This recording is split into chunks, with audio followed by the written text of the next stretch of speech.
investment na wala kang lugi, wala na sigurong masihigit pa sa investment na gagawin mo sa iyong sarili. Dahil ito ang katotohanan, posible kang malugi sa negosyo, sa real estate, sa stock market, sa crypto, sa NFT at iba pang uri ng investment. Pero investment mo lang sa iyong sarili ang mananatiling profitable. Dahil lahat ng skills na iyong na-develop at lahat ng kaalaman na nakastore sa iyong utak ay hindi na mawawala sa iyo at patuloy mo yang magagamit. Tingnan mo na lang ang mga doktor. Naglaan muna sila ng mahabang panahon at nag-aaral ng mabuti bago sila naging skillful sa kanilang profession. Ganon din ang mga architect, engineer, lawyer at iba pang mga mahuhusay na tao.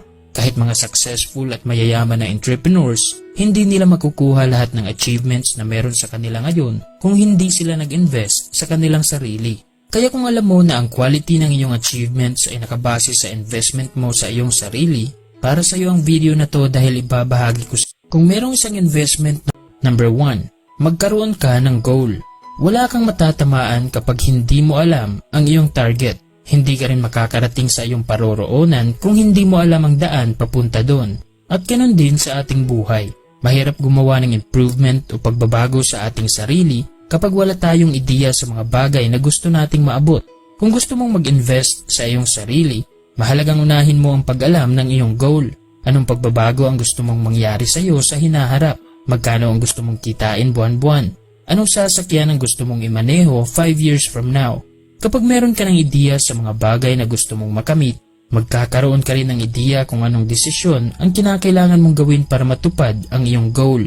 Ang dahilan kung bakit kailangan mong gumawa ng goal, ito ay para magkaroon ka ng direksyon at focus sa iyong buhay. Para alam mo kung ano ang dapat gawin, bahagi ko sa iyo ngayon ang 5 paraan kung paano mag-invest sa iyong sarili. Number 1, magkaroon ka ng goal.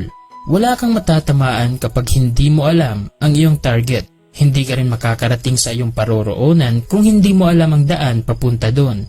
At ganun din sa ating buhay. Mahirap gumawa ng improvement o pagbabago sa ating sarili kapag wala tayong ideya sa mga bagay na gusto nating maabot. Kung gusto mong mag-invest sa iyong sarili, mahalagang unahin mo ang pag-alam ng iyong goal. Anong pagbabago ang gusto mong mangyari sa iyo sa hinaharap? Magkano ang gusto mong kitain buwan-buwan? Anong sasakyan ang gusto mong imaneho 5 years from now? Kapag meron ka ng ideya sa mga bagay na gusto mong makamit, magkakaroon ka rin ng ideya kung anong desisyon ang kinakailangan mong gawin para matupad ang iyong goal. Ang dahilan kung bakit kailangan mong gumawa ng goal, ito ay para magkaroon ka ng direksyon at focus sa iyong buhay. Para alam mo kung ano ang dapat gawin at ano ang dapat iwas, bahagi ko sa iyo ngayon ang lihihan sa iyong mga desisyon. Kapag meron kang goal, ang mangyayari ay parang inilagay mo sa iyong isipan ngayon ang mga bagay na gusto mong mangyari at makamit sa hinaharap. Yung kahit hindi mo pa ito nahahawakan o nakukuha, kitang-kita mo ang mga ito sa iyong isipan, ramdam mo rin na totoo ang mga ito at magiging parte na rin ito ng iyong buhay. Ang kagandahan sa paggawa ng goal ay hindi mo kailangan magsimula sa malaki. Pwede kang mag-set ng goal for this month, tapos gumawa ka ng plano kung paano mo ito matutupad. At kapag natupad mo na ito, gumawa ka ulit ng panibagong goal at unti-unti mo itong palakihin hanggang sa maging komportable ka na sa ganitong gawain at sa paglipas ng panahon ay hindi mo lang namamalayan na unti-unti mo na palang nakukuha ang mga bagay na pinapangarap mo lang dati. Kaya tanungin mo ang iyong sarili ngayon kung ano mga bagay ang gusto mong ma-achieve.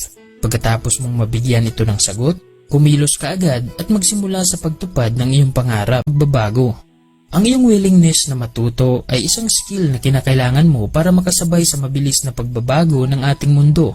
Dahil kapag outdated na mga impormasyon na meron sa iyo, tapos unwilling ka pa na gumawa ng pagbabago, mapag-iiwanan ka talaga ng panahon.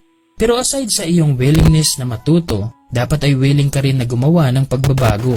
Dahil kapag absent ang isa, malabong makakamit mo ang iyong pangarap.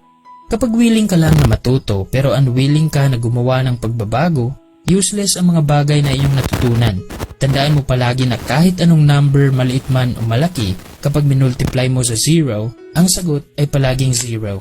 Walang sense mo rin ang nagawa nilang pagkakamali para meron kang ideya sa mga bagay na dapat mong iwasan. Marami kang